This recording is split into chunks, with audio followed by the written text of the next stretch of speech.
Welcome to Telangana rising news. Midjil ప్రజల కోసం ప్రాణం ఇచ్చినా తక్కువే. నాడు 20 ఏళ్ల కిందట వారు నాటిన మొక్కే నేడు సీఎం గా మీ ముందుకు. కేసీఆర్ కు అధికారం గతమే, పాపాల భైరవుడు మళ్లీ రావాలనా? నాడు 10 ఏళ్ల పాటు నీళ్లు, నిధులు, నియామకాలు ఇవ్వలే. వాళ్ళ కోసం లక్షల కోట్ల ఆస్తులు కూడబెట్టుకొని తెలంగాణకు మాత్రం 8 లక్షల కోట్ల అప్పు మిగిల్చిండ్రు. కేసీఆర్ భవిష్యత్తుకు ప్రజలు శాశ్వతంగా ముగింపు పలికారంటూ సీఎం రేవంత్ రెడ్డి గారు వ్యాఖ్యానించారు. కేసీఆర్ కు ఆస్తులు, తెలంగాణకు అప్పులు, ఇక ఫామ్ హౌస్ లోనే పాపాల భైరవుడు. 2034 వరకు కాంగ్రెస్ ప్రజాప్రభుత్వమే అధికారంలో ఉంటుంది. కాంగ్రెస్ పార్టీ అగ్రనేత గౌరవ్ శ్రీ రాహుల్ గాంధీ గారిని ప్రధాని చేయటమే నా లక్ష్యం అంటూ సీఎం రేవంత్ రెడ్డి గారు స్పష్టం చేశారు. 10 ఏళ్ల అధికారం ఇస్తే నాడు రాష్ట్రాన్ని అడ్డంగా దోపిడీ చేశారు. వారితో కలిసి పనిచేసిన అధికారుల వద్ద అసలు 100 కోట్ల రూపాయలు ఎలా దొరుకుతున్నాయి అంటే అసలు నాడు ఏ రకంగా దోచుకు తిన్నారో మనకు అర్థమవుతుంది. లక్షల కోట్ల ఆస్తులు, 1000 ఎకరాల ఫామ్ హౌస్ ఎలా వచ్చాయి? రాష్ట్రానికి 8.21 లక్షల కోట్ల అప్పులు పెట్టింది నిజం కాదా అంటూ సీఎం రేవంత్ రెడ్డి గారు నిలదీశారు. ఇక్కడ మనకు ముఖ్యమైన అంశం చూసినాం. సర్ అంటే ఓట్లు తొలగించడమా అంటూ PCC chief MLC Mahesh Kumar Goud గారు ప్రశ్నించారు. బీజేపీ ఓట్ చోరీ, సీట్ చోరీ చేస్తుందంటూ వారు తీవ్రంగా ధ్వజమెత్తారు. దేశంలో మనవాద రాజ్యాంగాన్ని అమలు చేసే కుట్రకు తెరలేపింది బీజేపీ అంటూ నిప్పులు చెరిగారు.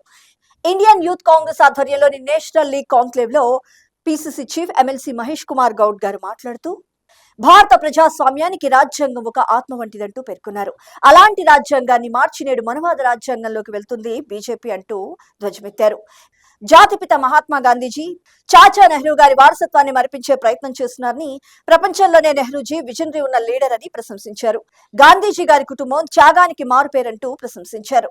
రాముడు పేరు చెప్పి ఓట్లు దండుకొని బీజేపీ 3వసారి అధికారంలోకి వచ్చిందని, అసలు బీజేపీలో రాముడికి సభ్యత్వం ఉందా అంటూ ఈ సందర్భంగా నిలదీశారు PCC chief MLC Mahesh Kumar Goud గారు. 12 ఏళ్లలో వారు చేసిన అభివృద్ధి ఏమైనా ఉంటే అది చెప్పి ఓట్లు అడిగే దమ్ము బీజేపీకి ఉందా అంటూ నిలదీశారు. ఇప్పటికైనా ప్రధాని నరేంద్ర మోడీ భ్రమలు వీడాలి, గొప్ప గొప్ప మహారాజులే కాలగర్భంలో కలిసిపోయారని గుర్తు చేశారు PCC chief MLC Mahesh Kumar Goud గారు. దేశంలో అధికారమే పరమావధిగా మోడీ షాలు తిరుగుతున్నారంటూ వ్యాఖ్యానించారు. ఇక్కడ మనకు ముఖ్యమైన అంశం చూసినాం. సీఎం రేవంత్ రెడ్డి గారిది నిజమైన ప్రజాపాలన అంటూ కితాబునిచ్చారు డిప్యూటీ సీఎం మల్లు భట్టి విక్రమార్క గారు. అధికారులు రాసిచ్చిన నివేదికలకే పరిమితం కాకుండా క్షేత్ర స్థాయిలో ప్రజల కష్టాలను చూసి వాటిని పరిష్కరించే మహానాయకుడిగా సీఎం రేవంత్ రెడ్డి గారు ప్రజాప్రభుత్వాన్ని సంక్షేమ బాటలో నడిపిస్తున్నారని కొనియాడారు. సాధారణంగా సీఎం గారు పర్యటించే పర్యటనల కంటే భద్రతా వలయాలు, అధికారుల హడావుడి ఎక్కువ కనిపిస్తుంది. కానీ సీఎం రేవంత్ రెడ్డి గారు ఆ సాంప్రదాయాన్ని పూర్తిగా పక్కన పెట్టి ప్రజల మనిషిగా, ప్రజానేతగా ఎదిగారు. జడ్పీటీసీగా మొదలుపెట్టిన తన ప్రస్థానం నేడు సీఎంగా ఎదిగినా కూడా ఆనాడు తనను దీవించిన ప్రజలు మర్చిపోకుండా తిరిగి కృతజ్ఞతలు చెప్పే సంస్కారమే సీఎం రేవంత్ రెడ్డి గారిని గొప్ప నాయకుడిగా నిలబెట్టిందంటూ కొనియాడారు. ఇక్కడ మనకు ముఖ్యమైన అంశం చూసినాం. అంతర్జాతీయ భాగస్వామ్యాలకు అత్యంత ప్రాధాన్యత అంటూ రాష్ట్ర ఐటీ పరిశ్రమల శాఖ మంత్రి దుద్దిళ్ల శ్రీధర్ బాబు గారు పేర్కొన్నారు.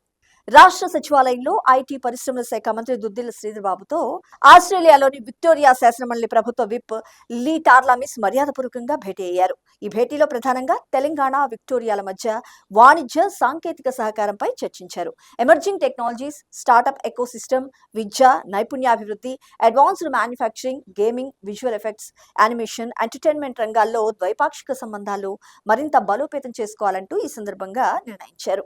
గ్లోబల్ ఇన్వెస్ట్మెంట్ డెస్టినేషన్ గా మన హైదరాబాద్ ను తీర్చిదిద్దుతున్నామని ఈ సందర్భంగా మంత్రి శ్రీధర్ బాబు గారు వారికి వివరించారు. ఇక్కడ మనకు ముఖ్యమైన అంశం చూసినాం. 5 రోజుల్లో 7,135 కోట్ల రూపాయలు జమ.